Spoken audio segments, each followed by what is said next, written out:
नमस्कार दोस्तों, कैसे हो आप सभी। उम्मीद करता हूँ आप सभी अच्छे होंगे। तो आज हम अपनी पॉलिटी की सीरीज़ में आगे देखेंगे इंडियन कॉन्स्टिट्यूशन एंड पॉलिटी की सीरीज़ में अगला जो प्रोविजन है अपन फंडामेंटल राइट्स के बारे में पढ़ने वाले हैं। ठीक है, फंडामेंटल राइट्स के जो भी प्रोविजंस दे रखे हैं उनके बारे में हम देखेंगे कि कहाँ कहाँ पर फंडामेंटल राइट्स के बारे में प्रोविजंस कर रखे हैं। ठीक है, फंडामेंटल राइट्स कहाँ से लेकर कहाँ तक कॉन्स्टिट्यूशन में प्रोविजंस है। और फंडामेंटल राइट्स में जो सबसे पहले आर्टिकल से आर्टिकल 12 में जो स्टेट की डेफिनेशन दे रखी है, तो वो स्टेट की डेफिनेशन में क्या क्या रखा है।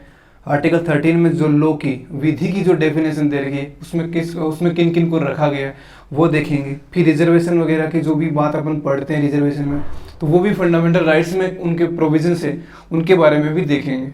तो हम एक एक करके हर एक चीज़ को देखते हुए आगे बढ़ेंगे।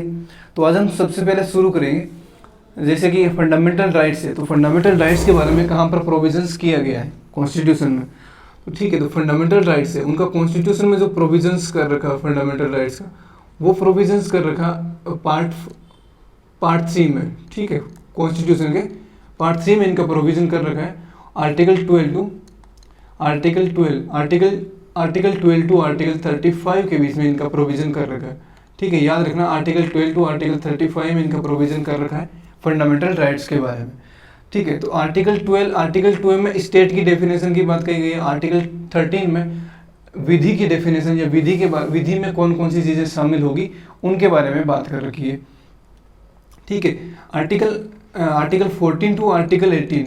ठीक है, आर्टिकल 14 टू आर्टिकल 18 में राइट टू इक्वलिटी की बात करेगी, जो समता का अधिकार है उसकी बात करेगी कि जो समता का अधिकार किन किन को दिया गया है, या इक्वलिटी के बारे में जो प्रोविजंस है उनके बात इसमें कर रखी है। Article 19 to article 22।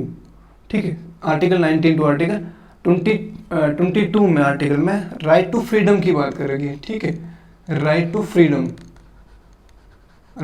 फ्रीडम की बात कर रखी है आर्टिकल 19 टू आर्टिकल 22 में। आर्टिकल 23 और आर्टिकल 24। ठीक है, आर्टिकल 23 और आर्टिकल 24 में राइट अगेंस्ट एक्सप्लॉयटेशन की बात कर रखी है। ठीक है, राइट अगेंस्ट एक्सप्लॉयटेशन। ठीक है, मतलब शोषण के विरुद्ध अधिकार। ठीक है, एक्सप्लॉयटेशन, राइट अगेंस्ट एक्सप्लॉयटेशन की बात कर रखी है। वहीं अगर आर्टिकल 25 टू 28 देखा जाए, ठीक है, आर्टिकल 25 टू आर्टिकल 28, तो right to freedom of religions की बात कर रखी है। ठीक है, right to freedom of religion. ठीक है, right to freedom of religion की बात कर रखी है, तो वो कहाँ पर बात कर रखी है आर्टिकल 25 टू 28 में। आर्टिकल 29 और 30, आर्टिकल 29 और आर्टिकल 29 टू 30 में इनमें बात कर रखी है कल्चरल एंड एजुकेशनल राइट की। ठीक है, जो माइनॉरिटीज़ वगैरह हैं उनके लिए कल्चरल एंड एजुकेशनल, ठीक है, कल्चरल एंड एजुकेशनल राइट्स की बात कर रखी है, कल्चरल एंड एजुकेशनल राइट की। ठीक है, कल्चरल एंड एजुकेशनल राइट्स की अगर बात की गई है वो पूछा जाए तो आर्टिकल 29 और 30 में बात करेगी। 31 है उसको रिपील कर दिया गया, मतलब खत्म कर दिया गया, राइट टू प्रॉपर्टी से संबंधित था। ठीक है, राइट टू प्रॉपर्टी, लेकिन आर्टिकल 31A, B और 31C इनको अभी खत्म नहीं किया गया, इनके कुछ प्रोविजंस को अभी भी है। तो जैसे सेविंग ऑफ सर्टेन लॉज इनको बोला जाता है, इनसे रिलेटेड प्रोविजंस कुछ रखे गए हैं। ठीक है, बाकी वैसे राइट टू फ्री जो प्रॉपर्टी था उसको कम्प्लीटली खत्म कर दिया गया है। फिर आर्टिकल 32 टू आर्टिकल 35 में जो प्रोविजंस है उनमें प्रोविजंस कर रखा है राइट टू कॉन्स्टिट्यूशनल रेमेडीज। ठीक है, कॉन्स्टिट्यूशनल रेमेडीज की बात कर रखी है, तो राइट टू कॉन्स्टिट्यूशनल रेमेडीज में बात कर रखी है कि जैसे अपन कोई भी अगर अपनी फंडामेंटल राइट्स है अगर उनका कोई भी उल्लंघन कर रहा हो तो उनके खिलाफ अपने को सुप्रीम कोर्ट में जाना है, या बाकी कुछ भी प्रोविजंस कर रखे हैं वो इनसे रिलेटेड प्रोविजंस है वो इसी में किए गए हैं। ठीक है, तो अब अगर अपन देखें आर्टिकल 12 में जो स्टेट की डेफिनेशन दे रखी है उसमें क्या कहा गया है। ठीक है, स्टेट की डेफिनेशन में आर्टिकल 12। लेकिन एक बात आपको थोड़ा सा इससे पहले कुछ जान लेना चाहिए कि जो फंडामेंटल राइट्स हैं उनके बारे में थोड़ी सी कुछ जानकारी है, जो ओवरव्यूज़ है जो दे दी उनके बारे में कुछ चीज़, जैसे कि जो कुछ फंडामेंटल राइट्स है वो केवल और केवल अपने सिटीजन्स होते हैं, इंडियन सिटीजन्स है उन्हीं के लिए, लेकिन कुछ आर्टिकल्स ऐसे भी हैं जो फंडामेंटल राइट्स है जो सभी के लिए उपलब्ध होते हैं, ठीक है। लेकिन दूसरी बात ये है कि जो फंडामेंटल राइट्स है ये अनलिमिटेड नहीं है, असीमित नहीं है कि भाई मतलब कुछ भी कर सकते हो इंडिविजुअल्स के लिए, नहीं।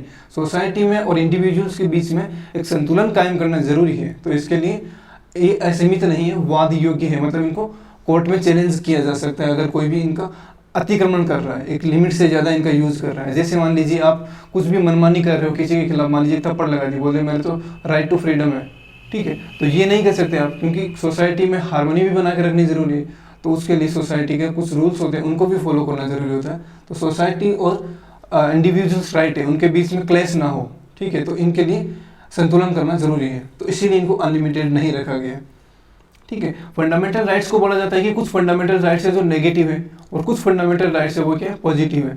तो राइट्स पॉजिटिव और नेगेटिव का मतलब ये हो गया कि जो नेगेटिव है, नेगेटिव सेंस का मतलब है कि कोई स्टेट है, स्टेट पर क्या कर रहे हैं, स्टेट पर वो प्रतिबंध लगा रहे हैं कि स्टेट ये काम नहीं कर सकता, स्टेट सिटीजन्स के अगेंस्ट ये काम नहीं कर सकता, कोई भी ये काम मतलब कोई पॉलिसीज लेकर नहीं आ सकता।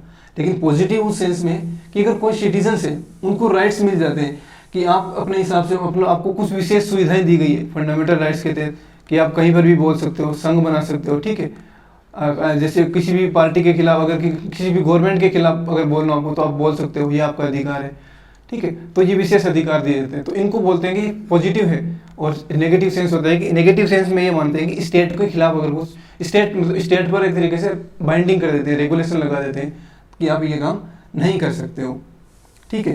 तो इस प्रकार से ये बात फंडामेंटल राइट्स के बारे में कही जाती है।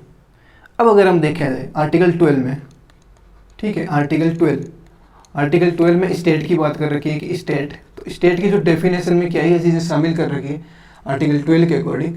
तो इसमें एक तो जैसे यूनियन गवर्नमेंट है, ठीक है, यूनियन गवर्नमेंट या स्टेट गवर्नमेंट या जो लोकल बॉडीज होती हैं, ठीक है, जो भी लोकल बॉडीज है, उन लोकल बॉडीज के ये सारी किस में आएगी, जो भी इसके अंतर्गत काम करने वाले लोग होंगे, जैसे एग्जीक्यूटिव हो चाहे वो लेजिस्लेटिव हो, ठीक है, एग्जीक्यूटिव है लेजिस्लेचर या लेजिस्लेटिव, ठीक है, वो इसी के दायरे में आएंगे, वो यूनियन एंड स्टेट की लिस्ट में, स्टेट में शामिल होंगे। सेकेंड बात ये कही गई है कि कोई भी जो सरकारी जो भी स्टेचुटरी बॉडीज है, कोई भी स्टेचुटरी बॉडीज है, ठीक है, कोई भी अगर स्टेचुटरी बॉडीज है, कोई भी स्टेचुटरी बॉडीज है, वो किस में आएगी, स्टेट की डेफिनेशन में आएगी। जैसे मान लीजिए LIC हो गया, ONGC हो गया, ठीक है, ये किस में आएंगे, ये स्टेट की डेफिनेशन में शामिल होंगे, ठीक है। फिर एक बार सुप्रीम कोर्ट में एक केस गया था और सुप्रीम कोर्ट ने उसके अपने जजमेंट में ये बात कही था कि कोई भी अगर प्राइवेट एंटिटीज है या प्राइवेट बॉडी है, ठीक है, प्राइवेट एंटिटी है या प्राइवेट बॉडी है, कोई प्राइवेट एजेंसीज है, अगर वो गवर्नमेंट के कोलेबोरेशन में काम कर रही है, ठीक है, जैसे मान लीजिए कि टोल बूथ वाले कोई काम है, कोई किसी प्राइवेट कंपनी को दे रखा है, ठीक है, या किसी को कोई कॉन्ट्रैक्ट दे रखा है कंस्ट्रक्शन का या रियल एस्टेट का काम का कोई दे रखा है, ठीक है, तो वहां पर अगर वो एंटिटीज गवर्नमेंट के साथ मिलकर काम कर रही है तो वो भी एंटिटीज क्या मानी जाएगी, स्टेट की डेफिनेशन में शामिल की जाएगी। अब स्टेट की डेफिनेशन में शामिल की जाएगी, इसका मतलब ये हो गया कि अगर इनके द्वारा, इनमें से किसी के भी द्वारा अगर किसी भी प्रकार का उल्लंघन किया जाता है, ठीक है, फंडामेंटल राइट्स का, तो फिर कोई भी व्यक्ति डायरेक्ट सुप्रीम कोर्ट में जा सकता है इस बेसिस पर कि ये इन्होंने हमारे फंडामेंटल राइट्स का उल्लंघन किया है, ठीक है। तो ये डेफिनेशन दे रखी है, स्टेट की डेफिनेशन की बात जो भी करते हैं स्टेट की डेफिनेशन में ये शामिल कर रखा है, ठीक है। आर्टिकल 13 में, यहाँ तक आपको सही समझ में आयोगे सारी चीज़ें। आर्टिकल 13 में ये बात कही गई है कि जो भी कोई विधि होगी, मान लीजिए कोई फंडामेंटल राइट्स वगैरह दे रखे, ठीक है, लॉज इनकंसिस्टेंट विद और ऑफ ए फंडामेंटल राइट्स, ठीक है, कोई भी लॉज है, ठीक है, कोई भी लॉज है वो क्या है, इनकंसिस्टेंट है, ठीक है, इनकंसिस्टेंट मतलब असंगत है, इनकंसिस्टेंट है। अगर वो लॉज है वो इनकंसिस्टेंट है कोई भी, और वो फंडामेंटल राइट से इनकंसिस्टेंट है, तो वो लॉ क्या हो जाएगा, वहां तक अवैध माना जाएगा। जहां तक कि मान लीजिए फंडामेंटल राइट्स को खारिज कर रहा है, फंडामेंटल राइट्स का उल्लंघन कर रहा है, कोई भी विधि होगी, तो वो क्या होगा, असंगत हो जाएगा, अवैध हो जाएगा। मान लीजिए पूरी तरीके से पूरी विधि है, कोई भी लॉ बनाया गया, कोई भी एक्ट बनाया गया, वो फंडामेंटल राइट से पूरी तरीके से भी अगर असंगत है तो पूरी तरीके से खारिज हो जाएगी। मान ली इतना लॉ है, इतना ही अगर खराब है तो फिर वो क्या होगा, पूरी तरीके से उसको अवैध न मान के जितना वो गलत है उतना ही उसको अवैध माना जाएगा। ये अवैध मान लिया जाएगा और ये सही मान लिया जाएगा।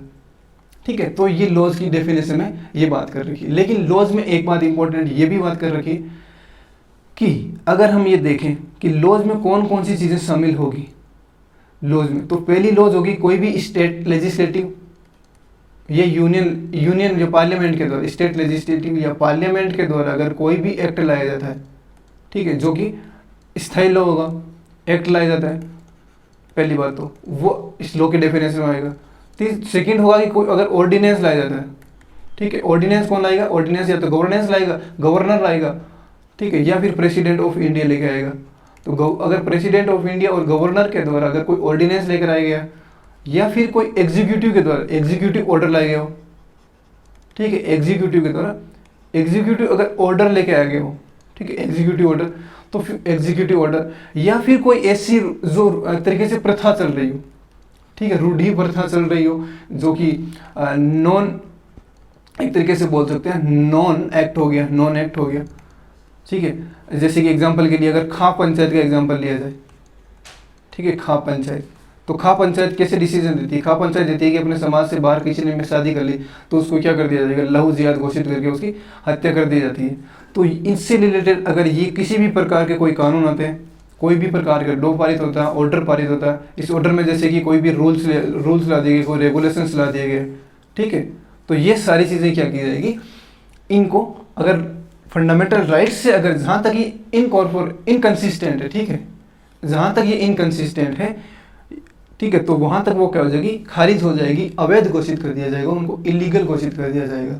ठीक है, ये काम कौन करेगा, ये सुप्रीम कोर्ट का काम होगा, ये हाई कोर्ट का काम होगा। ये दोनों देखेंगे कि कहाँ तक वो असंगत है, कहाँ तक वो संगत है। तो ये आर्टिकल 13 में बात कर रखी है। आर्टिकल 12 में एक बात आप थोड़ा सा एक चीज़ और नोटिस कर सकते हो, वो ये है कि आर्टिकल 12 में जो डेफिनेशन दे रखी है स्टेट में, तो इस स्टेट में कहीं पर भी जुडिशरी वर्ड का इसमें कहीं पर भी इस्तेमाल नहीं किया गया। ठीक है, जुडिशरी, इसका मतलब ये हुआ कि जुडिशरी है, जो सेपरेशन ऑफ पावर की बात की गई है, तो वो यहाँ पर भी हमें दिखती है। ठीक है, सेपरेशन ऑफ पावर, ठीक है, सेपरेशन ऑफ पावर यहाँ पर भी दिखता है। और आर्टिकल 50 में जब आर्टिकल 50 पढ़ते हैं वहाँ पर भी लिखा गया है separation of power between executive and judiciary. लेकिन यहाँ पर भी स्टेट की डेफिनेशन में कहीं पर भी जुडिशरी वर्ड का यूज नहीं किया गया है। तो इसके भी यहाँ पर ये पता चलता है कि जुडिशरी है वो एग्जीक्यूटिव से क्या है, सेपरेट है। एग्जीक्यूटिव के जो ऑर्डर लेके आ रहे हैं वो अलग है, जुडिशरी के ऑर्डर है वो अलग आएंगे, काम आएंगे। ठीक है, तो ये बात आपको यहाँ पर क्लियर होनी चाहिए। ठीक है, अब देखिए रूल ऑफ लॉ, हम रूल ऑफ लॉ पढ़ते हैं, अपन कई जगह पढ़ते हैं कि रूल ऑफ लॉ क्या है, रूल ऑफ लॉ कौन लेके आया था। ठीक है, तो रूल ऑफ लॉ के बारे में अगर देखा जाए, rule of law, rule of law सबसे पहले रूल ऑफ लॉ लेके आया गया था एवी डाइसी नामक एक ब्रिटिश न्यायविद थे। ठीक है, एवी डाइसी के द्वारा ये रूल ऑफ लॉ लाया गया था। और वहीं से रूल ऑफ लॉ से ही इक्विटी बिफोर लॉ, ठीक है, इक्वलिटी बिफोर लॉ वहीं से डिराइव होता है, रूल ऑफ लॉ से। तो रूल ऑफ लॉ जब से आया तब से मतलब ये हो गया कि सभी के लिए, एक तरीके से सभी लोगों के लिए समान कानून की बात कही गई। ठीक है, और यहीं पर रूल ऑफ लॉ में अगर देखा जाए, rule of law equality before law की हम बात करते हैं। ठीक है, तो ये अपने आर्टिकल 14 में जो इक्वलिटी बिफोर लॉ की बात कही गई वो यहीं से आया है। आर्टिकल 14 टू आर्टिकल 18 हमने क्या देखा था स्टार्टिंग में, आर्टिकल 14 टू आर्टिकल 18 है राइट टू इक्वलिटीज। ठीक है, राइट टू इक्वलिटी, समता का अधिकार। तो जो आर्टिकल 14 है, आर्टिकल 14 में ये बात देखी गई है कि इक्वलिटी बिफोर लॉ। अब आप सोच रहे हो इक्वलिटी बिफोर लॉ है, इक्वलिटी बिफोर लॉ हम बहुत जगह पढ़ते हैं इक्वलिटी बिफोर लॉ, लेकिन इक्वलिटी बिफोर लॉ है, इसके अपने कॉन्स्टिट्यूशन में दो प्रोविजंस कर रखे हैं। क्या प्रोविजन है? पहला तो ये है इक्वलिटी बिफोर लॉ। ठीक है, सेकंड प्रोविजन ये है equal protection of the law. ठीक है, इन दोनों में डिफरेंस है, इक्वल प्रोटेक्शन बिफोर लॉ। देखिए ध्यान से समझिएगा, एक एक चीज को फोकस करके पढ़िएगा ताकि सारी चीजें आपको क्लियर हो, कोई भी डाउट ना रहे कहीं पर भी, बिल्कुल भी डाउट आपके मन में ना रहे। ठीक है, तो मैं एक एक चीज को बड़ी आसानी से, बड़ी आसान शब्दों में समझाने की कोशिश करूंगा, पूरी तरीके से आपको समझ में आए। ठीक है, तो equal protection of the law, ये बात करके एक तरीके से, तो ये दोनों प्रोविजंस अपने कॉन्स्टिट्यूशन में शामिल किए गए। ये इक्वलिटी बिफोर लॉ है, ये ब्रिटिश की देन है। ठीक है, ये ब्रिटिश की देन है। और जो इक्वल प्रोटेक्शन ऑफ लॉ है ये यूएसए की देन है। ठीक है, देखिए अब इन दोनों में डिफरेंस क्या है वो देखिए। इक्वलिटी बिफोर लॉ में ये बात कही गई है कि सभी के लिए समान अधिकार होगा। क्या होगा? सभी के लिए, सभी के, किसी भी व्यक्ति के पक्ष में कोई भी विशेष अधिकार नहीं होगा। ठीक है, जनरल टर्म में कि भाई किसी भी, कोई भी प्रकार का प्रिविलेज किसी को भी नहीं दिया जाएगा। प्रिविलेज नहीं दिया गया वो तो ठीक है, और कोई भी विधि है या लॉ है उससे ऊपर नहीं है। ठीक है, किसी भी अमीर गरीब का, ठीक है, कोई पुअर पीपल है या कोई रिच पीपल है, उनमें कोई भी किसी भी प्रकार का डिफरेंस क्रिएट नहीं किया जाएगा, सबको समान माना जाएगा। लेकिन वहीं पर अगर सेकंड अगर देखा जाए, equal protection of the law, जो कि यूएसए के द्वारा लाया, यूएसए का कॉन्स्टिट्यूशन में प्रोविजंस कर रहे हैं मेनली। ठीक है, उसमें ये बात कही गई है कि अगर जैसे मान लीजिए एग्जांपल के तौर पर कोई एक ओबेसिटी से, मान लीजिए ओबेसिटी से मान लीजिए वो प्रभावित है, और एक माल न्यूट्रिशन है, ठीक है, माल न्यूट्रिशन से प्रभावित है, माल न्यूट्रिशन मतलब कुपोषण से। ठीक है, माल न्यूट्रिशन से प्रभावित है, ओबेसिटी से प्रभावित है। अब मान लीजिए दोनों को मान लीजिए बोला जाए कि क्योंकि ये भी एक तरीके से बीमार है, ओबेसिटी से बीमारी, और इसको माल न्यूट्रिशन है, तो दोनों को सेम ट्रीटमेंट तो नहीं दिया जा सकता। ये ऑब्वियस सी बात है कि सेम ट्रीटमेंट कैसे दिया जा सकता है। मोटापा है तो उसको मोटापा कम करने के लिए उसको ये बोला जाएगा कि आपको थोड़ा कम खाना चाहिए, या जो हेवी फूड्स है वो नहीं खाना चाहिए। ठीक है, लेकिन जो मालन्यूट्रिश जो भी इंसान है उसको क्या कर जाए, उसको बोला जाएगा आप थोड़ा सा हेल्दी फूड लीजिए, न्यूट्रिशियस फूड लीजिए ताकि आप हेल्थ बढ़िया हो। ये तो नहीं कि दोनों को सेम चीज बोल दी जाए। ठीक है, वही इस लॉ में बताया गया, equal protection of the law, कि समान के लिए समान एक्ट होना चाहिए। ये नहीं कि दो अलग अलग लॉ हैं और उनके लिए आपने एक ही लॉ बना दिया, जनरल टर्म में एक लॉ बना दिया। ठीक है, वैसा तो नहीं कर सकते हो। ठीक, लेकिन अब इसमें यही प्रॉब्लम है, इक्वलिटी बिफोर लॉ में क्या किया गया, एक जनरल टर्म, ठीक है, एक तरीके से जनरलाइज कर दिया गया, सभी चीजों को जनरलाइज कर दिया गया। इसी की वजह से इसको बोलते हैं कि ये एक तरीके से नेगेटिव है, और इक्वल प्रोटेक्शन इसको स्पेसिफाई किया गया है। ठीक है, पर्टिकुलरली कि भाई किसको कितनी जरूरत है, स्पेसिफाई, ठीक है, स्पेसिफाई कर दिया जाता है कि किसको किस चीज की डिमांड है, किसके लिए क्या चीज होनी चाहिए। जैसे एक एग्जांपल के तौर पर अगर और समझा जाए, जैसे पीडीएस सिस्टम लागू कर दिया जाता है। ठीक है, अब पीडीएस सिस्टम अगर किसी को दिया जाता है तो पीडीएस सिस्टम में ये तो नहीं कि अमीर हो गरीब हो सबको खाना दिया जाता है, सबको अनाज दिया जाता है, सबको हर चीज प्रोवाइड की जाती है, ऐसा तो नहीं किया जाता हो शायद। क्यों नहीं किया जाता? क्योंकि जो गरीब लोग हैं उन्हीं को जरूरत है, तो उन्हीं के लिए क्या किया जाएगा, गवर्नमेंट अपने डेटा प्रोवाइड कराएगी सफिशिएंटली, डेटा के बेसिस पर ये देखेगी कि इनको जरूरत है पीडीएस सिस्टम की, और उन्हीं को फिर फ्री में अनाज देना या सस्ते में अनाज प्रोवाइड करवाया जाएगा। फिर उनमें कौन माल न्यूट्रिशियस है तो उनको उस प्रकार से फोर्टिफाइड आटा प्रोवाइड करवाया जाता है, फोर्टिफाइड चावल हो, ये सारी चीजें प्रोवाइड करवाई जाती है। ठीक है, तो क्लासिफिकेशन होना बड़ा जरूरी इंपॉर्टेंट है, और ये बात इक्वल प्रोटेक्शन ऑफ लॉ में कही गई। इसीलिए इंडिया में क्या किया, दोनों चीजों को शामिल कर लिया गया, ब्रिटेन से भी और अपने यूएसए से भी। ठीक है, दोनों जगह से शामिल कर लिया गया, तो दोनों चीजें शामिल हो गई, दोनों चीजें सबको समझ में आने लगी। ठीक है, तो यहाँ पर ये क्या हो रहा, धीरे स्टार्टिंग में तो यही प्रोविजन चल रहा था कि इक्वलिटी बिफोर लॉ है, तो इक्वलिटी बिफोर लॉ में आपको जो भी प्रोविजंस कर रखे हैं, ठीक है, जो रेशनली नेक्सस होना चाहिए। जैसे कोई इंटेलिजेंट है, एक एग्जांपल जैसे नॉर्मली दिया जाता है कि मान लीजिए 10th का स्टूडेंट है, ठीक है, एक साइड 10th का स्टूडेंट है, एक साइड 6th क्लास का स्टूडेंट है। अब मान लीजिए दोनों को एक ही क्वेश्चन दे दिया जाए, चाहे मैथ्स का हो चाहे साइंस का हो, किसी भी सब्जेक्ट का हो, तो दोनों का अगर देखा जाएगा, एक रिजल्ट अगर देखा जाएगा तो रिजल्ट दोनों का सेम नहीं आएगा, क्योंकि 6th क्लास का स्टूडेंट ऑब्वियस सी बात है वो क्वेश्चन सोल्व नहीं कर पाएगा जो 10th का स्टूडेंट सोल्व कर पाता है। ठीक है, तो नहीं कर पाएगा, तो इसके लिए हमें जरूरी है कि एक सही से क्लासिफिकेशन होना चाहिए। ठीक है, क्लासिफिकेशन होना जरूरी है कि किस प्रकार से किसको किस चीज की जरूरत है, और उसी पर बेस्ड होता है रिजल्ट। ठीक है, अगर रिजल्ट की हम उम्मीद करते हैं कि हमें रिजल्ट ऐसा मिलना चाहिए, तो वो रिजल्ट तभी मिल पाएगा जब हम सही से क्लासिफिकेशन कर पाएंगे। जैसे पॉवर्टी अगर खत्म करनी है तो पॉवर्टी का सही से क्लासिफिकेशन होना चाहिए। मालन्यूट्रिशन अगर कुपोषण से ग्रसित लोग हैं उनको मालन्यूट्रिशन खत्म करना है तो उनके लिए भी हमें क्लासीफाई करके स्कीम्स चलानी होगी कि इनको किस प्रकार के न्यूट्रिशंस की जरूरत है। जैसे नॉर्थ ईस्ट के जो स्टेट्स है, नॉर्थ ईस्ट के स्टेट्स हैं, साउथ के स्टेट्स हैं या वेस्ट के स्टेट्स हैं, सेंट्रल इंडिया के जो स्टेट्स हैं, उनको कहाँ पर कौन कौन से जो किस प्रकार से लोग रहते हैं उनके लिए स्पेसिफिक स्कीम्स लाई जाए कि इनको कौन से जो न्यूट्रिशंस है उनकी ज़रूरत है। ठीक है, तो इस प्रकार से इनको डिफाइन करना जरूरी है, ना कि सबको इक्वली ट्रीटमेंट दिया जाए। ठीक है, तो ये बात कही गई है equal protection of the law में। ठीक है, याद रखना। अब देखिए ये बात तो हो गई यहाँ तक कि इक्वल प्रोटेक्शन हो गया, सारी चीजें हो गई। तो यहीं से एक चीज निकल कर आती है रूल ऑफ लॉ।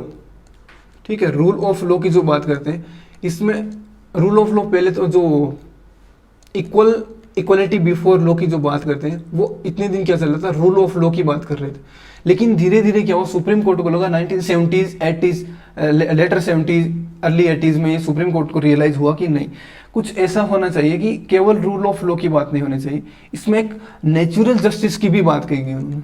ठीक है, नेचुरल जस्टिस की बात की गई। नेचुरल जस्टिस ऑब्वियस सी बात है, नेचुरल जस्टिस का मतलब हो गया कि समय के साथ कुछ चीज़ें चेंज होती है तो उसी हिसाब से इक्वलिटी बिफोर लॉ होनी चाहिए, मतलब विधि के समक्ष समता चेंज होती रहती है। एब्सोल्यूट टर्म में कोई चीज़ नहीं हो सकती। अगर पूरी तरीके से एब्सोल्यूट हो गया तो फिर वो उसका कोई मतलब ही नहीं रहेगा, सेंस ही नहीं रहेगा उस एक्ट का, क्योंकि वो समय के साथ अप्रासंगिक हो जाएगा, इनएप्रोप्रिएट हो जाएगा, तो फिर उसका समाज के लिए यूज नहीं होगा। तो समय के साथ वो परिवर्तित होना चाहिए। तो वहाँ पर नेचुरल जस्टिस की बात कर दी गई। और यहाँ पर उन्होंने एक केस आता है मेनका गांधी केस। ठीक है, याद रखना, मेनका गांधी केस 1980, मेनका गांधी केस 1980। इसमें इस बात का वो जिक्र करते हैं कहीं ना कहीं कि जो स्टेट है, स्टेट का कोई भी एक्शन है वो आर्बिट्रेरीनेस नहीं होना चाहिए। ठीक है, कोई अगर स्टेट एक्शन ले रहा है, ठीक है, स्टेट अगर कोई भी एक्शन ले रहा है तो वो आर्बिट्रेरीनेस से भरा हुआ नहीं होना चाहिए, मतलब मनमानी तरीके से नहीं होना चाहिए। ठीक है, आर्बिट्रेरी नहीं होना चाहिए, सीधी सी बात है। आर्बिट्रेरी अगर होगा तो फिर उस पर कोई बिलीव नहीं करेगा, या स्टेट के खिलाफ बहुत सारे एक्शंस होते रहेंगे, तो वो आर्बिट्रेरीनेस उसमें नहीं होनी चाहिए। ठीक, और यहीं से जो एक चीज़ निकल कर आती है, यहीं से इसी केस से और इसी जो equality before law, equal protection of the law, इन्हीं के जो बहुत सारे जो डिसीजंस है सुप्रीम कोर्ट के, उनसे एक चीज़ जो निकल कर आती है वो होती है गोल्डन ट्राइंगल, जिसे अपन बोलते हैं गोल्डन ट्राइंगल। ठीक है, गोल्डन ट्राइंगल में क्या चीज़ लिखी गई है, गोल्डन ट्राइंगल में, गोल्डन ट्राइंगल, ठीक है, गोल्डन ट्राइंगल। तो गोल्डन ट्राइंगल में आर्टिकल 14, आर्टिकल 19 और आर्टिकल 21, ठीक है, इनको गोल्डन ट्राइंगल बोलते हैं कि ये तीनों एक दूसरे के ऊपर निर्भर हैं। ये नहीं कि तीनों एक दूसरे से अलग हैं, तीनों तो एक दूसरे के पूरक हैं, सप्लीमेंट्री है। ठीक है, तो यहाँ से ये चीज़ निकल कर आती है equal protection of the golden triangle, equal protection of the law and equality before law के इन्हीं जजमेंट से या इसी की प्रोसेस के अकॉर्डिंग वो चीज़ें निकल कर आती है। अब कुछ एक्सेप्शंस भी है आर्टिकल इसी में, क्योंकि हर जगह एक्सेप्शंस तो होते हैं। तो एक्सेप्शंस में क्या चीज़ें लिखी गई है, देखिए एक्सेप्शंस में ज़्यादा चीज़ें तो नहीं है, लेकिन कुछ चीज़ें जो आपको याद रखनी चाहिए। जैसे आर्टिकल 361 में अगर देखा जाए, आर्टिकल 361 के अकॉर्डिंग जो प्रेसिडेंट ऑफ इंडिया है या गवर्नर से, ठीक है, उनके ऊपर आप किसी भी प्रकार की कोई भी क्रिमिनल प्रोसीडिंग हो, ठीक है, कोई भी क्रिमिनल प्रोसीडिंग आप उनके खिलाफ सुनने शुरू करोगे, कोई भी आप उनको अरेस्ट नहीं कर सकते, सिविल प्रोसीडिंग भी आप नहीं चला सकते हो। लेकिन अगर आपको सिविल प्रोसीडिंग चलानी ही है, ठीक है, सिविल प्रोसीडिंग अगर आपको चलानी ही है तो फिर आपको कम से कम 2 मंथ के लिए पहले आपको बताना होगा प्रेसिडेंट ऑफ इंडिया को या गवर्नर को कि हाँ हम आपको ये इसकी बात के लिए आपको कुछ एक्शंस लिया जा रहा है। लेकिन आपको कार्यकाल में, जब भी आपका पीरियड हो, जो कार्यकाल है, वह उस समय आपको गिरफ्तार नहीं किया जाएगा, अरेस्ट नहीं किया जाएगा। एक जो प्रेसिडेंट और गवर्नर के द्वारा कोई भी अगर कहीं पर भी हस्ताक्षर किया जाता है, कोई भी एक्शन लिया जाता है, तो उसके खिलाफ किसी भी कोर्ट में, ठीक है, किसी भी कोर्ट में कोई भी कार्यवाही शुरू नहीं की जा सकती, क्योंकि वो किसी भी काम के लिए रेस्पॉन्सिबल नहीं, अकाउंटेबल नहीं है।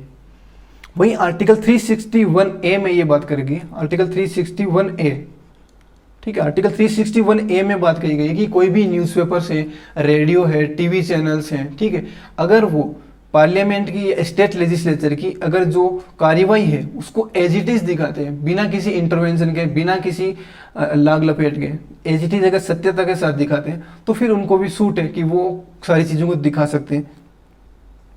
ठीक है, अब आर्टिकल 105 में ये बात, एक बात जो विशेषाधिकार दिए गए, प्रिविलेज दिए गए मेंबर ऑफ पार्लियामेंट्स को, और वैसे ही आर्टिकल 194 में एमएलए जो मेंबर ऑफ लेजिस्लेटिव असेंबलीज है उनको भी कुछ प्रिविलेज दिए गए। उनको ये प्रिविलेज दिए गए कि आप अगर अपने सदन में अगर कुछ भी बोलते हो, हाउस में कुछ बोलते हो, उसके प्रति आप किसी भी कोर्ट में जवाबदेह नहीं ठहराए जाओगे।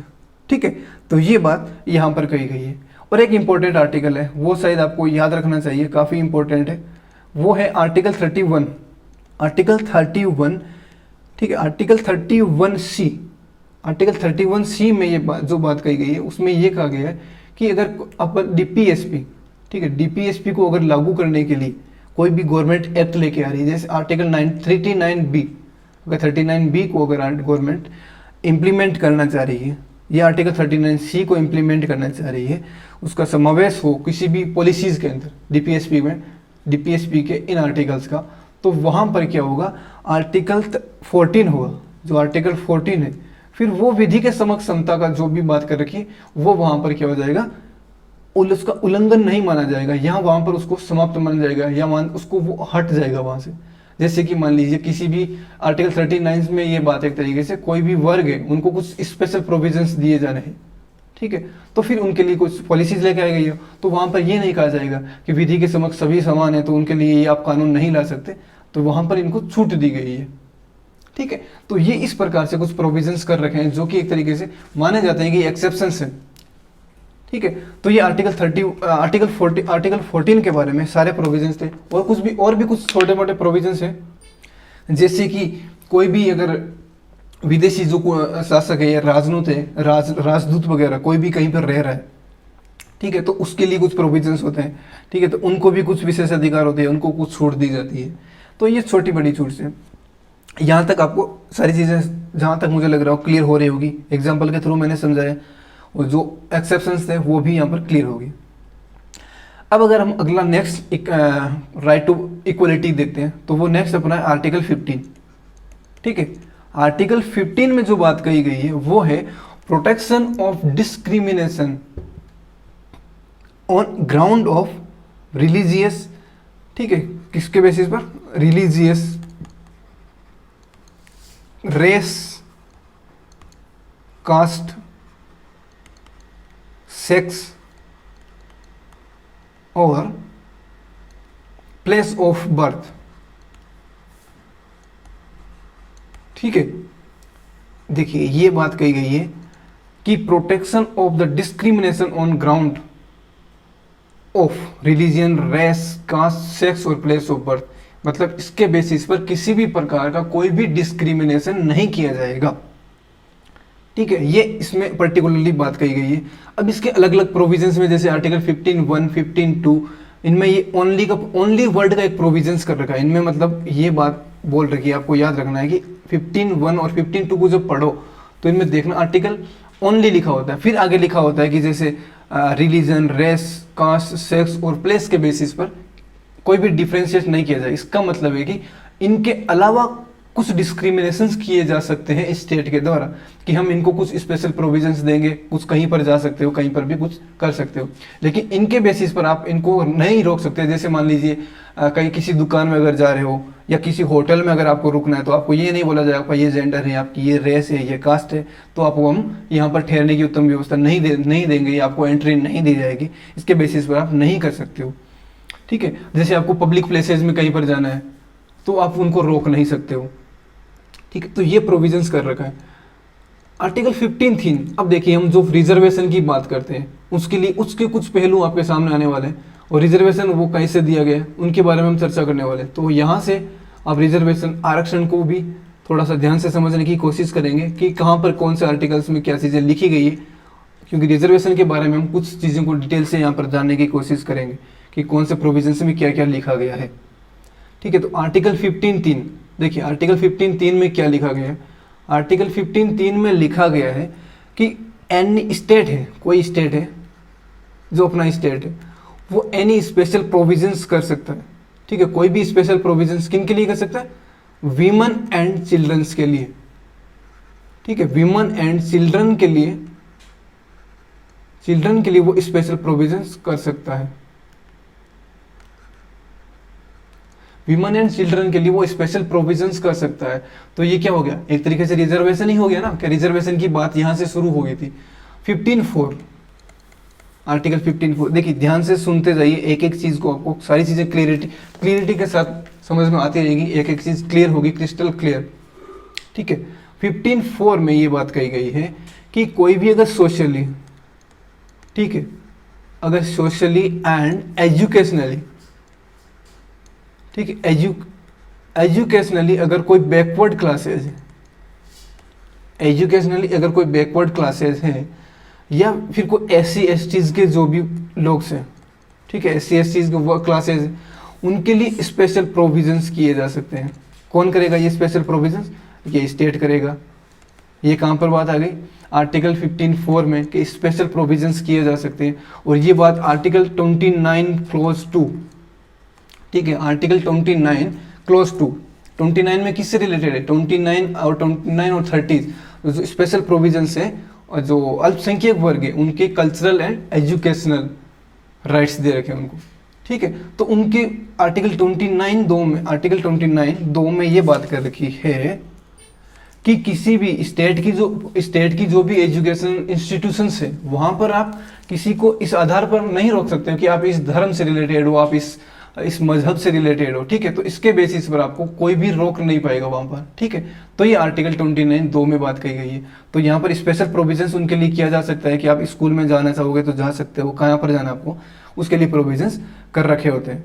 आर्टिकल 15(5) की बात की जाए, 15(5) में आर्टिकल 15(5) को ऐड किया गया था 93rd कॉन्स्टिट्यूशनल अमेंडमेंट के थे 2005 में। ठीक है, आर्टिकल 15(5) में जो बात है वो 93rd कॉन्स्टिट्यूशन अमेंडमेंट है, 2005 में हुआ था, उसमें के तहत ऐड किया गया था। और उसमें एडमिशन की बात की गई है। ठीक है, कि किसी भी अगर कैंडिडेट का एडमिशन करना है तो एडमिशन में कुछ छूट दी जाएगी, कुछ रिलैक्सेशन दिया जाएगा। उनके लिए एडमिशन में रिलैक्सेशन मिले, किस बेसिस पर दिया जाएगा? अब रिलैक्सेशन का बेसिस क्या होगा? सोशली एंड एजुकेशनली जो भी बैकग्राउंड क्लास है, ठीक है, सोशली और एजुकेशनली अगर कोई भी बैकवर्ड क्लास है या SC/STs के जो भी पीपल्स हैं, उनको क्या किया जाएगा? उनको कुछ रिजर्वेशंस दे दिया जाएगा कि हाँ आप ये काम कर लीजिए, इसके बेसिस पर हमको छूट दे देंगे एडमिशन के लिए। जैसे आर्टिकल 31, ठीक है, वो किसके लिए? माइनॉरिटीज पीपल्स के लिए एजुकेशन इंस्टीट्यूशन होते हैं, लेकिन वहाँ पर भी आपको प्रवेश से छूट दी जाती है कि वहाँ पर भी अगर आपको एडमिशन दिया जाता है तो भी आपको एडमिशन दिया जाएगा। ये नहीं है कि वहाँ पर अगर आपने केवल उन्हीं के लिए इंस्टीट्यूट बनाया गया तो आपको केवल और केवल उन्हीं के लिए इंस्टीट्यूट बना हुआ है। ठीक है, तो ये आपको ये बात ध्यान रखनी। अब इसी के लिए प्रोविजंस किया गया था, एक नए आर्टिकल्स लेके आया गया था सेंट्रल गवर्नमेंट के द्वारा। उस आर्टिकल था सेंट्रल एजुकेशन इंस्टीट्यूट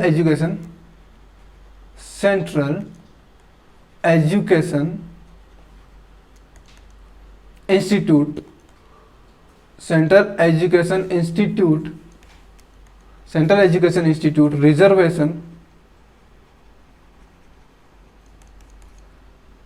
इन एडमिशन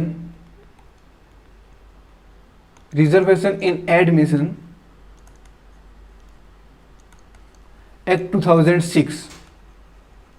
ठीक है, ये एक्ट लेके आया गया था सेंट्रल गवर्नमेंट के द्वारा उसी प्रोविजंस के तहत। ठीक है, आर्टिकल 15(5) के तहत। और इसमें ये कहा गया कि कोई भी अगर IIM है, IITs वगैरह है, वहाँ पर भी अगर एडमिशन लेना है तो एडमिशन्स में आपको छूट दी जाएगी। और वो छूट कितनी परसेंट रखी गई थी? वो छूट रखी गई थी 27%। ठीक है, 27% की रिलैक्सेशन दिया जाएगा कि इनको एडमिशन देना ही बैकवर्ड क्लासेस के आधार पर, या SC/STs के जो लोग हैं उनको एडमिशन में छूट दी जाएगी। तो देखिए आर्टिकल 15 का अगर 15(3), 15(4) और 15(5) देखा जाए तो वहां पर रिजर्वेशन की बात कर रखी है फुल्ली तरीके से। ठीक है, अब आर्टिकल 16 देखते हैं, क्योंकि आर्टिकल 15 को हमने देख लिया अच्छे तरीके से, आर्टिकल 15 में क्या लिखा गया। और हाँ, जो ये एक्ट आया था फिर उस पर बहुत सारे केसेस भी हुए थे, लेकिन 2008 में सुप्रीम कोर्ट ने क्या किया था, 2008 में सुप्रीम कोर्ट ने इसको वैलिड करार दिया गया था कि ठीक है, हाँ ये वैलिड है और आप इसके बेसिस पर एडमिशन दे सकते हो, गवर्नमेंट कॉलेजेस हो, ठीक है, प्राइवेट कॉलेजेस हो। लेकिन यहाँ पर उन्होंने एक बोल दिया कि जो भी बैकवर्ड क्लासेज हैं उनको क्या करना होगा, आपको क्रीमी लेयर, जो क्रीमी लेयर है उसका ध्यान रखना होगा। क्रीमी लेयर की एक प्रिंसिपल दिया था, प्रिंसिपल ऑफ क्रीमी लेयर। तो फिर शुरुआत में इसकी सीमा 1 लाख थी, फिर 2 लाख, 4.5 लाख। अभी की जो वर्तमान में जो है कि अगर 8 लाख रुपीज़ अगर पर एनम उनकी इनकम है किसी की भी, तो फिर उनको क्रीमी लेयर में शामिल कर दिया जाएगा। इसके नीचे अगर किसी का, तो वो नॉन क्रीमी लेयर में होगा, और नॉन क्रीमी लेयर में होगा तो फिर उसको बैकवर्ड क्लासेस का जो भी रिजर्वेशन है उसका बेनिफिट दिया जाएगा। और ये 8 लाख की जो भी एनुअल इनकम है, ये केवल गवर्नमेंट के लिए नहीं, गवर्नमेंट और प्राइवेट कहीं पर भी अगर कोई भी अगर काम कर रहा है और उनकी इनकम 8 लाख से ऊपर है, ठीक है, तो उन सब के लिए ये नियम लागू है क्रीमी लेयर का, ठीक है, केवल गवर्नमेंट के एम्प्लॉयज़ के लिए लागू नहीं है, ठीक है। अब आर्टिकल 16 को देखते हैं। आर्टिकल 16 देखिए, आर्टिकल 16 में जो बात कही गई है वो कही गई है equality of opportunity in matters of public employment, ठीक है, equality of opportunity in matters of public employment. मतलब अगर जो सार्वजनिक कोई भी अगर रोजगार आएगा, ठीक है, सार्वजनिक रोजगार है या नियोजन करना है, तो उनमें जो अपॉर्चुनिटी दी जाएगी, जो अवसर दिया जाएगा, उसमें सबको समान रूप से अवसर दिया जाएगा, ठीक है। उसमें भी यही बात कर रखी है, जैसे आर्टिकल 16(2) में बात कही गई है, जो आर्टिकल 15 में जो बात कर रखी गई थी, क्या बात कही गई थी, ये देखिए, हर चीज़ को याद रखना है। रिलीजन, रेस, कास्ट, सेक्स और प्लेस ऑफ बर्थ, ये 5 वर्ड आपको याद रखना है। इन 5 वर्ड के बेसिस पर किसी भी प्रकार का डिस्क्रिमिनेशन नहीं किया जाएगा। ये बात 16(2) में भी कही गई है कि अगर कोई भी अगर अपॉर्चुनिटी दी जा रही है तो ये नहीं कहा जाएगा कि इनको अपॉर्चुनिटी दी जाएगी, इस सेक्स को नहीं दी जाएगी, या इस कास्ट को नहीं दी जाएगी, इस रेस को नहीं दी जाएगी, ठीक है, ठीक है। जैसे मान लीजिए लंबे चौड़े तगड़े सिख होते हैं तो केवल उन्हीं को बोला जाएगा कि आप भी आर्मी में आ जाओगे, आर्मी के कमांडो बनोगे, बाकी के नहीं बन पाओगे। तो ऐसा शामिल नहीं किया जा सकता है। तो इन्हीं चीज़ों को ख़त्म करने की, मतलब इन्हीं चीज़ों के लिए फिर आर्टिकल 16(4) आए थे। आर्टिकल 16(4) लाया गया। आर्टिकल 16(4) में बैकवर्ड क्लासेस की बात की गई। उनमें कहा गया था कि ये कोई भी अगर बैकवर्ड क्लासेज है और बैकवर्ड क्लासेज का अगर स्टेट को लगे कि उनका इनएडिक्वेटली रिप्रेजेंटेशन है किसी भी सर्विस में, ठीक है, मतलब पर्याप्त रूप से उनका प्रतिनिधित्व नहीं हो पा रहा, पर्याप्त रूप से उस सर्विस में, बैकवर्ड क्लासेज है उनका पर्याप्त रूप से किसी स्टेट सर्विस में रिप्रेजेंटेशन नहीं है, तो वहाँ पर स्टेट गवर्नमेंट क्या कर सकती है, उनके लिए कुछ स्पेशल प्रोविजंस कर सकती है कि हाँ आपके लिए स्पेशल प्रोविजंस है। जैसे कि आर्टिकल 16(4)(a) में SC/STs की बात कर रखी है कि SC/ST है तो उनको कुछ स्पेशल प्रोविजंस दिए जा सकते हैं। लेकिन वहीं पर 16(4)(b) में एक लिमिट लगाई गई है सुप्रीम कोर्ट, इसी में कोर्ट ने भी आगे चलकर ये बात कही थी और उसमें भी ये बात शामिल कही गई है कि 50% से अधिक, ठीक है, नॉट मोर देन 50% रिजर्वेशन होगा, 50% से ज़्यादा रिजर्वेशन नहीं दिया जाएगा, ठीक है। तो ये बात आपको याद रखनी है कि 50% की एक लिमिट लगा रखिए कि 50% से ऊपर आपको रिजर्वेशन नहीं दिया जाएगा, किसी को भी कहीं पर भी नहीं दिया जा सकता। अब देखिए, रिजर्वेशन की एक छोटी सी कहानी है, वो हम समझ लेते हैं कि रिजर्वेशन कैसे शुरू हुआ था, कब आना शुरू हुआ था, उसके पीछे की क्या कहानी है। तो एक मंडल कमीशन आता है, ठीक है, मंडल कमीशन का गठन किया जाता है। मंडल कमीशन का गठन किया जाता है 1979 में, ठीक है। मंडल कमीशन, मंडल आयोग का गठन किया जाता है 1979 में।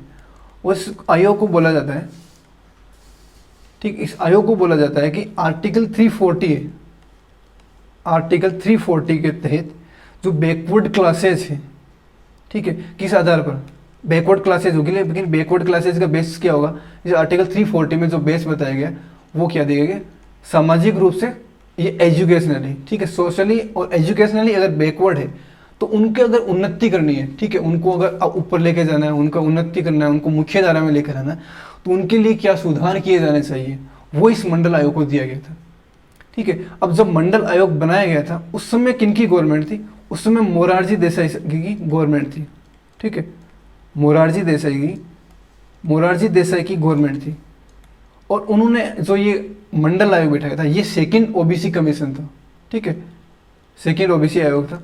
और फिर इस मंडल आयोग ने 1980 में अपनी रिपोर्ट सौंपी थी, ठीक है। 1980 में अपनी रिपोर्ट में इन्होंने बोला कि जो 52% पॉपुलेशन है, कितनी पॉपुलेशन, 52% पॉपुलेशन, और लगभग इन्होंने 3000 प्लस जो कुछ कास्ट थी उनको शामिल किया गया था, उनको इंक्लूड किया गया था। उनके तहत उन्होंने बताया कि 52% जो पॉपुलेशन है टोटल पॉपुलेशन की, ठीक है, उसमें जो SC/ST है वो एक्सक्लूड थी, इंक्लूड नहीं थी 52% में, ठीक है। जो SC/ST है वो क्या है, एक्सक्लूड की गई थी, इंक्लूड नहीं थी। तो अगर इनको एक्सक्लूड रखें फिर भी 52% जो पॉपुलेशन थी वो बैकवर्ड पॉपुलेशन थी, एजुकेशनली और सोशली बैकवर्ड थी। तो इनको इन्होंने बोला कि 27% रिजर्वेशन दिया जाए, ठीक है। 27% अगर रिजर्वेशन इनको दे दिया जाएगा तो फिर इनमें इनको मुख्य धारा में लाने में कुछ योगदान हो पाएगा गवर्नमेंट की तरफ से, जो एक वेलफेयर स्टेट के रूप में आप काम कर सकते हो, ठीक है। तो अगर वेलफेयर स्टेट के रूप में काम करना है तो फिर इनके समय ये हो गया, लेकिन फिर इन्होंने इस चीज़ को इम्प्लीमेंट नहीं कर पाए थे ये। फिर आगे 10 साल के बाद 1990 में वीपी सिंह की गवर्नमेंट आती है, ठीक है, वीपी सिंह की गवर्नमेंट आती है, और वीपी सिंह की जो गवर्नमेंट होती है वो रिजर्वेशन का डिक्लेयर कर देती है, ठीक है, वो रिजर्वेशन को डिक्लेयर कर देती है। और रिजर्वेशन दो प्रकार के देती है वो, एक 27% और एक 10%, दो रिजर्वेशन की बात करती है। 27% जो रिजर्वेशन है वो दिया गया था बैकवर्ड क्लासेज को, किस बेसिस पर, सोशली और एजुकेशनली। लेकिन जो 10% दिया गया था वो जो इकोनॉमिकली जो बैकवर्ड क्लास, इकोनॉमिकली कुछ पीपल्स थे, कुछ क्लासेस थी, लेकिन जो अपर कास्ट के लोग थे उनके लिए प्रोविजंस था, ठीक है, अपर कास्ट के लिए। तो फिर इनके आगे चलकर क्या हुआ, एक केस जाता है सुप्रीम कोर्ट में, सुप्रीम कोर्ट में केस गया, और सुप्रीम कोर्ट में केस गया था, उस केस का नाम है मंडल केस, ठीक है, मंडल केस था। उस मंडल केस आता है 1992 का, और फिर उसमें सुप्रीम कोर्ट में चैलेंज किया जाता है इसको, जो 10% दिया गया था रिजर्वेशन। तो सुप्रीम कोर्ट क्या करता है, जो ये 77% था उसको क्या करता था, वैलिड मान लेता है, और 10% था इसको स्क्रैप कर दिया जाता है, ठीक है, स्क्रैप्ड बाय सुप्रीम कोर्ट। ये सुप्रीम कोर्ट के द्वारा खत्म कर दिया जाता है वहाँ पर। और यहाँ पर भी सुप्रीम कोर्ट इस 1993 में ये जजमेंट देते हैं, 1992 का केस है, 1993 में ये जजमेंट देते हैं, और उसमें सुप्रीम कोर्ट ये बात भी, क्रीमी लेयर की बात है, उसको फिर से वो यहाँ पर बोलते हैं कि क्रीमी लेयर है उसका ध्यान रखा जाना चाहिए। और उन्होंने कहा कि जो प्रोन्नति होती है, ठीक है, प्रोन्नति मतलब प्रमोशन होता है, तो प्रोन्नति में आरक्षण नहीं दिया जाएगा, प्रमोशन में आरक्षण नहीं होगा, प्रमोशन में आप आरक्षण नहीं दोगे, ठीक है। केवल 5 साल के लिए लिमिट रखी गई थी कि जैसे 1992 है तो 1997 तक 5 साल तक आप रिजर्वेशन दे सकते हो, इसके बाद में रिजर्वेशन आप नहीं दे पाओगे। और सेकेंडली जो बात कही गई थी कि 50% से ज़्यादा आपको रिजर्वेशन नहीं देना है, इन दोनों बातों को सुप्रीम कोर्ट ने अपने फिर से इस जजमेंट में सामने रखी थी। अब फिर गवर्नमेंट पर कुछ रिस्पॉन्सिबिलिटीज आती है, गवर्नमेंट को लगता है कि सुप्रीम कोर्ट ने तो अपना डिसीजन दे दिया, लेकिन हमें भी जाके चुनाव में कुछ बोलना है, लोगों को कुछ बताना है कि देखिए हमने फिर से आपके लिए ये काम किया है, कोर्ट ने ये काम कर दिया था, लेकिन हमने फिर से आपके लिए, आपके हित में कुछ सोचा है, तो आपको हमें ही वोट देना चाहिए। तो इसके लिए गवर्नमेंट कुछ काम करेगी। तो गवर्नमेंट के कुछ क्या कदम हो सकते हैं, ठीक है, जैसे गवर्नमेंट के द्वारा कोई स्टेप्स लिए गए हों, कि कौन से स्टेप्स हैं जो गवर्नमेंट लेना चाहिए। तो पहला उन्होंने क्या किया कि क्रीमी लेयर, जो क्रीमी लेयर की बात की गई, ठीक है, क्रीमी लेयर के लिए गवर्नमेंट ने क्या किया, कमेटी का गठन कर दिया कि जो क्रीमी लेयर है उनको देखेंगे कि क्या काम कैसे करना चाहिए। तो उस कमेटी का नाम था रामनंदन, ठीक है, रामनंदन कमेटी।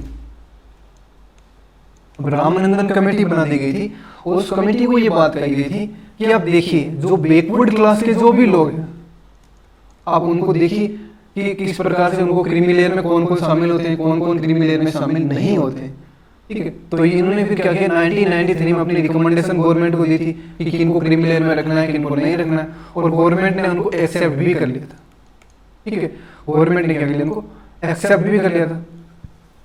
तो इसी बेसिस पर गवर्नमेंट ने क्या किया, एक national commission for backward class बना दिया गया था, national commission for backward class 1993। ठीक है, national commission for backward class जब बनाया गया था तब उसका काम ये हो गया था कि जो भी रिजर्वेशन देना है, ठीक है, रिजर्वेशन तो देना है, तो रिजर्वेशन देना होगा सबके लिए समान, हमेशा हमेशा के लिए हर चीज समान नहीं रह सकती, तो किनको सूची में ऐड करना है, इनका काम क्या होगा, किसको ऐड करना और किसको रिमूव करना है। ठीक है, मान लीजिए कि एक समय के बाद कोई क्रीमी लेयर में शामिल हो गया तो उसको फिर रिमूव कर दो, फिर जो क्रीमी लेयर में पहले से था मान लीजिए फिर से वो क्रीमी लेयर के नॉन क्रीमी लेयर बन गया, मतलब किसी कंडीशन की वजह से खराब हो गई हो, तो फिर से उनको रिजर्वेशन दिया जाए, क्रीमी लेयर में ऐड किया, नॉन क्रीमी लेयर में ऐड किया जाए। तो ये काम हो गया national commission for backward classes को दिया, इसके लिए बना दिया गया एक मेजर। थर्ड जो इम्पोर्टेंट काम किया था, ठीक है, थर्ड जो इम्पोर्टेंट काम किया था वो था 77th constitution amendment, 77th constitution amendment 1997। ठीक है, इसमें आर्टिकल 16 में कुछ ऐड किया गया था, आर्टिकल 16 था उसमें कुछ नए चीज को ऐड किया गया था।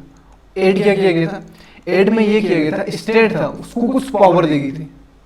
ठीक है, स्टेट को क्या किया गया, पावर दी गई थी कि आप स्टेट भी कुछ कर सके, ताकि गवर्नमेंट को मतलब वही है कि जनता के सामने अपने आप को भी कुछ प्रस्तुत करना, अपने आप को भी दिखाना है। तो इनमें कहा गया कि जो भी SC/ST है, ठीक है, SC/ST उनको पिछड़ा हुआ वर्ग है, तो उनको आप प्रमोशन में रिजर्वेशन दे सकते हो। ठीक है, प्रमोशन में आप रिजर्वेशन दे सकते हो। ये इस केस में इस अमेंडमेंट के तहत गवर्नमेंट ने क्या कर दिया, जो सुप्रीम कोर्ट का जो भी जजमेंट था 1992 का मंडल केस के तहत उसको ओवरलैप कर दिया गया था। ठीक है, और फिर ये एक जजमेंट सॉरी ये एक अमेंडमेंट कर दिया गया था और आर्टिकल्स में इसको शामिल कर दिया गया था 16 में। ठीक है, फिर इसी में एक चीज वो भूल गए थे, उसको क्या किया गया था, आगे चलकर अमेंड कर दिया गया था। अमेंड करके 85th कॉन्स्टिट्यूशनल अमेंडमेंट 2001 का होता है। ठीक है, उसमें क्या कर दिया जाता है कि जो भी प्रमोशंस दिया जाएगा वो सीनियोरिटी के बेसिस पर दिया जाएगा। ठीक है, किसके बेसिस पर, सीनियोरिटी के बेसिस पर, क्योंकि पहले ये बात नहीं कही गई थी कि किसके बेसिस पर दिया जाएगा, तो इसका बेस रखा गया था सीनियोरिटी। अब सीनियोरिटी बेस रख दिया गया तो इसमें और इसको लागू किया गया था, रेट्रोस्पेक्टिवली लागू किया गया था। ठीक है, रेट्रोस्पेक्टिवली मतलब पूर्वगामी तरीके से। ठीक है, रेट्रोस्पेक्टिवली लागू किया गया था। अब रेट्रोस्पेक्टिवली लागू किया गया था, कब से लागू किया गया था, तो वो किया गया था जून 1955 से।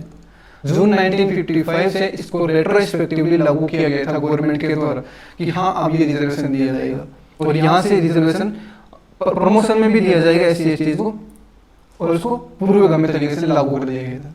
अब देखिए, अब आपने कभी कभी न्यूज में ये सुना होगा कि किसी कोई स्टेट से, ठीक है, वो अपने लोगों को कुछ रिजर्वेशन दे रहा है। ठीक है, जैसे कि एग्जांपल के तौर पर अगर देखा जाए हरियाणा ने अभी कुछ समय पहले कहा था कि जो भी प्राइवेट कंपनीज होगी हरियाणा में जो स्टेब्लिश है वो हरियाणा के लोगों को प्रायोरिटी देगी, या कुछ शायद 75% या 80% के लगभग रिजर्वेशन दिया गया था कि उनको जो हरियाणा के लोग हैं वही यहाँ पर शामिल हो पाएंगे पूरे तरीके से, बाकी स्टेट को अब नहीं लोगे। तो इसमें ये नहीं था कि मतलब फिर उसमें बहुत सारे प्रोविजन, मतलब बहुत सारी इसकी आवाज़ पक्ष में आई, विपक्ष में भी आई, तो आवाज़ जो आई थी उसमें ये शामिल किया गया कि कोई भी अगर काम कर रहा है, ठीक है, तो ये नहीं है कि आप सभी को एक तरीके से कोई भी अगर किसी भी पोस्ट के लिए हायर कर रहे हो उसके लिए रिजर्वेशन होगी, नहीं, या तो 15,000 या शायद यहाँ पर 21,000 के लिए, मतलब जो लोअर इनकम के या नीचे निम्न श्रेणी की जो पोस्ट थी उनके लिए रिजर्वेशन था। हाई रैंक की जो भी पोस्ट थी उनके लिए शामिल नहीं की गई थी, उनको अलग रखा गया था। ठीक है, तो ये प्रोविजंस किए जाते हैं यहाँ के द्वारा। तो अभी इन पर क्या किया जाना है वो सुप्रीम कोर्ट पर अभी केस चल रहा है, तो उनमें देखते हैं क्या डेवलपमेंट्स होती है और फिर उस पर हम एक नया अपडेटेड वीडियो आपके सामने लाकर रख देंगे। ठीक है, तो ये आज तक अब आपको समझ में आ गया कि रिजर्वेशन की कहानी क्या है, मंडल कमीशन क्या है, VP सिंह की सरकार के समय इसको लागू किया गया था, कैसे लागू किया गया था, क्या क्या प्रोविजंस किए गए थे। तो आपको याद रखना है कि आर्टिकल जो 15 है, 15(3) से 15(4), 15(5), इन आर्टिकल 3 को एक साथ पढ़िए। आर्टिकल 16 है, आर्टिकल 16 का मेनली आर्टिकल 4A और 4B, ठीक है, इनको अगर एक साथ पढ़ोगे तो रिजर्वेशन की बात आपको पूरी तरीके से क्लियर हो जाएगी कि क्या क्या चीज़ें कहाँ पर क्या क्या लिखी गई है, जो कि हमने इस पूरे वीडियो में डिस्कशन किया है। इनके बारे में डिटेल से सारी चीज़ों को समझाने की कोशिश की, आपके सामने रखी है। ठीक है, अब अपन नेक्स्ट देखते हैं आर्टिकल 17। आर्टिकल 17 में कहा गया एबोलिशन ऑफ अनटचेबिलिटी। ठीक है, एबोलिशन ऑफ अनटचेबिलिटी मतलब अस्पृश्यता का अंत की बात करी गई है। अब देखिए, इस प्रकार का कॉन्स्टिट्यूशन में ही प्रोविजंस किया गया। इसका मतलब हम समझ सकते हैं कि उस समय क्या हालात रहे होंगे कि कितनी ज़्यादा अनटचेबिलिटी होगी, कि लोगों को मतलब एक दूसरे से कितनी ज़्यादा छुआछूत होगी। और हमने भी शायद, हमारी जो पहले की पीढ़ी थी उन्हें तो बहुत अच्छे तरीके से इस चीज़ को देखा होगा, और हमने भी कहीं ना कहीं अभी भी गाँव में चल ही रहा है। जैसे अभी का राजस्थान का जालौर का केस अपन देखा जाए, ठीक है, वहाँ पर एक दलित वर्ग के इंसान, दलित वर्ग के बच्चे को मार दिया गया था। और वो इसका आधार क्या था कि उन्होंने अपर कास्ट के किसी पानी के घड़े से पानी पी लिया और उसके बेसिस पर उसको पीट पीट के मार दिया गया था। तो ये एक शर्मनाक बात है अपने सभ्य समाज के लिए मतलब। लेकिन अब देखिए, समाज धीरे धीरे चेंज होगा, एकदम से सारी चीज़ें चेंज नहीं हो सकती है। ठीक है, अब एक इसके लिए एक्ट लाया गया था, अनटचेबिलिटी ऑफेंस एक्ट 1955। ठीक है, अनटचेबिलिटी ऑफेंस एक्ट 1955। ठीक है, ये एक्ट लाया गया था और इसमें फिर इनको प्रोटेक्शन दिया जाता है, बहुत सारे तरीके से प्रोटेक्शन दिया जाता है कि आपके खिलाफ कोई भी किसी भी प्रकार की कोई कार्रवाई नहीं करेगा। अगर कोई भी कार्रवाई करेगा तो आपको उनके खिलाफ क्या होगा, एक्शंस लिए जाएंगे। ठीक है, चाहे वो प्रत्यक्ष रूप से हो चाहे वो अप्रत्यक्ष रूप से लिए जाए। ठीक है, चाहे आपको एक तरीके से कोई होटल में नहीं घुसने दिया जा रहा है इस बेसिस पर, या कोई अगर ऐसा सदस्य अगर किसी ने कुछ बोल दिया हो, संसद का सदस्य हो या मेंबर ऑफ लेजिस्लेटिव असेंबलीज हो, तो उनको भी इस बेसिस पर अयोग्य करार दिया जा सकता है। और उनके लिए इसमें 6 महीने मतलब सभी के लिए 6 मंथ या फिर 500 रुपये के जुर्माने की बात कही गई है, या दोनों भी दिए जा सकते हैं। ये प्रोविजन से इसमें किया गया है। ठीक है, लेकिन एक बात देखिए, जो अनटचेबिलिटी है, देखिए एक ये बार बार क्वेश्चन पूछा जाता है, तो याद रखना अनटचेबिलिटी जो वर्ड है इसको ना तो कॉन्स्टिट्यूशन में, ठीक, और ना ही इस एक्ट में, मतलब कहीं पर भी इसको डिफाइन नहीं किया गया, परिभाषित रूप से परिभाषित नहीं किया गया। अगर पूछ लिया जाए कि कहीं पर भी इसको डिफाइन किया गया, तो डिफाइन नहीं किया गया है, ना तो कॉन्स्टिट्यूशन में डिफाइन किया गया है और ना ही किसी एक्ट में डिफाइन किया गया। मतलब संवैधानिक रूप से भी और वैधानिक रूप से भी इसको परिभाषित नहीं किया गया कि अनटचेबिलिटी का मतलब क्या होगा, कहाँ तक ये विस्तारित होगा। ठीक है, तो ये आर्टिकल 17 के बारे में। अब नेक्स्ट जो अपना प्रोविजन है आर्टिकल 18, जो equality so right to equality है। राइट टू इक्वलिटी का लास्ट आर्टिकल है, राइट टू इक्वलिटी के लिए आर्टिकल 18।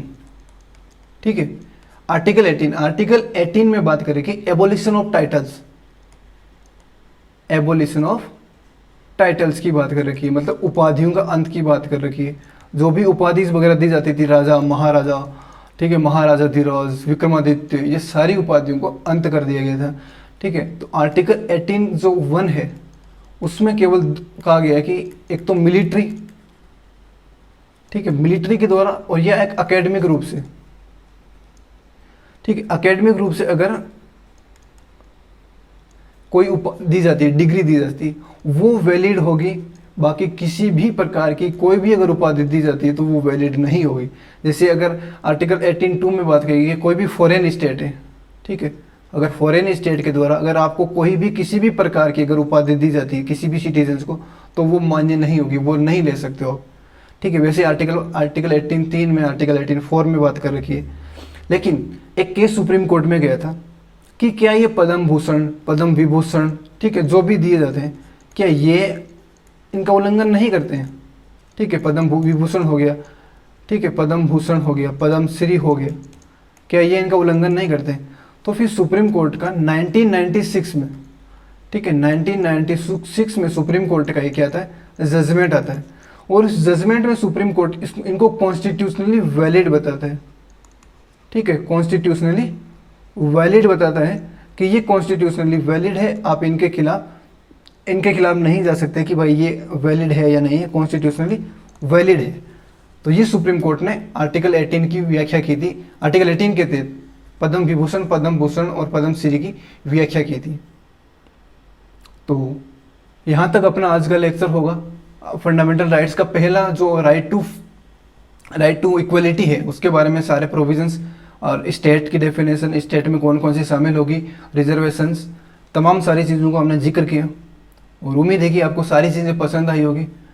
तो आप सभी का बहुत बहुत धन्यवाद पूरे वीडियो में अंत तक जुड़े रहने के लिए। और आपसे एक छोटी सी गुजारिश है कि लाइक शेयर एंड सब्सक्राइब ज़रूर कीजिएगा। देखिए, मैं वीडियो के बीच में कोई भी डिस्टर्बेंस ना हो, इसके लिए ऐसी चीज़ें नहीं बोलता हूँ, इसलिए मैंने लास्ट में बोला है कि आप सारे समझदार हों। तो इसलिए आपसे उम्मीद है कि आप ज़रूर सब्सक्राइब करोगे और आगे शेयर भी करोगे, लाइक भी करोगे वीडियोज़ में, और कोई भी चीज़ हो तो वो कमेंट कीजिए ताकि हम और आगे सुधार करने की कोशिश करेंगे। शुक्रिया।